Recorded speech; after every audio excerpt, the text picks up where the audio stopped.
네, 시작하겠습니다. 20페이지 3절 관리 이론입니다. 자, 관리 이론은 먼저 분류가 중요하죠. 그래서 자, 특히 시대적인 구분에서 카츠는 별로 중요하진 않고요. 그다음에 왈도라는 학자도 별로 중요하진 않아, 여러분.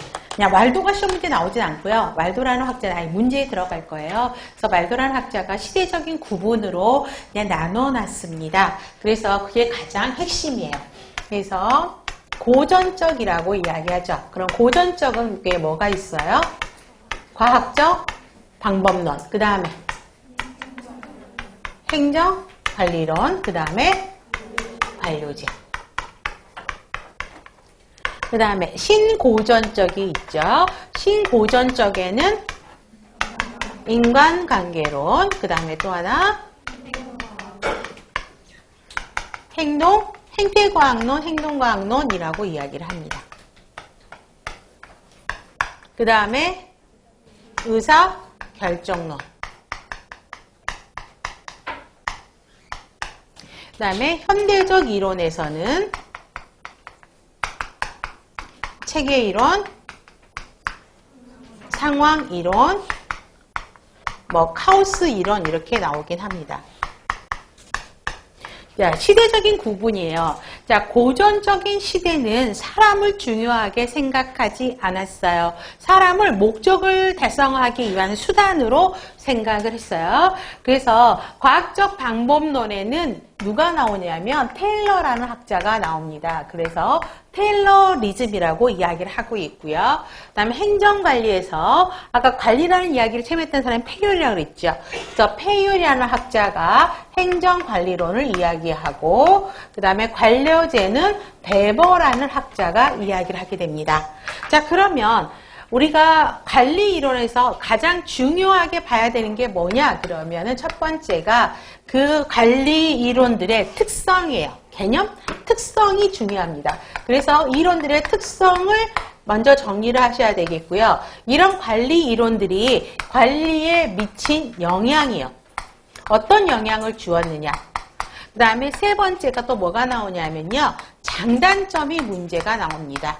그래서 여러분들 좀 슬픈 이야기지만 관리 공부하다 보면 장단점 노이로제 걸려요. 장단점들을 막 섞어놓고요. 문제들을 많이 물어봅니다. 그래서 과학적 이론에서 과학적 방법론에서 테일러리즘의 특성이 무엇이냐, 행정관리론의 특성이 무엇이냐, 관료제의 특성이 무엇이냐가 문제에 나오죠. 그 다음에 신고전적이라는 건 뭐냐면 고전적인 이론은 인간을 무시했다 그랬잖아요. 그러니까 신고전적인 이론에서는 인간을 왜 무시하느냐, 인간을 대접해라, 인간을 목적으로 사용하라고 이야기를 합니다. 그래서 인간관계론은 누가 이야기했죠? 예? 메이오. 자,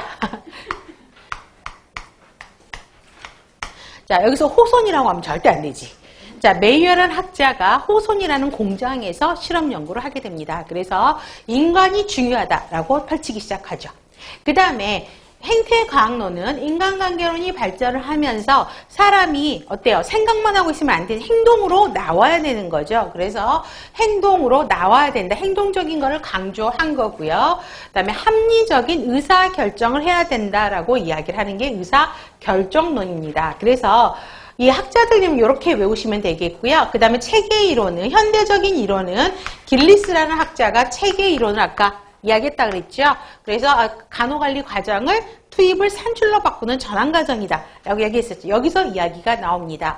자, 고전적에서 신고전적의 특성은 뭐냐면 얘네 둘은요, 조직과 환경을 무시했어요. 그래서 무시해서 폐쇄적인 환경을 강조합니다. 조직은 환경과 서로 상호작용하지 않는 폐쇄적인 관점이다. 그렇지만 현대적인 이론은 뭐예요? 조직은 서로 환경과 상호작용하는 개방적인 시스템이다라고 강조를 하고 있죠. 그래서 얘네하고 신고전적하고 고전적하고 현대적인 차이는 조직을 개방 시스템으로 보느냐, 폐쇄 시스템으로 보느냐. 얘네 두 개 차이는 뭐예요? 고전적과 신고전적의 차이는 인간관이 다르다는 거죠. 인간을 수단으로 보느냐, 목적으로 보느냐라고 보는 것입니다.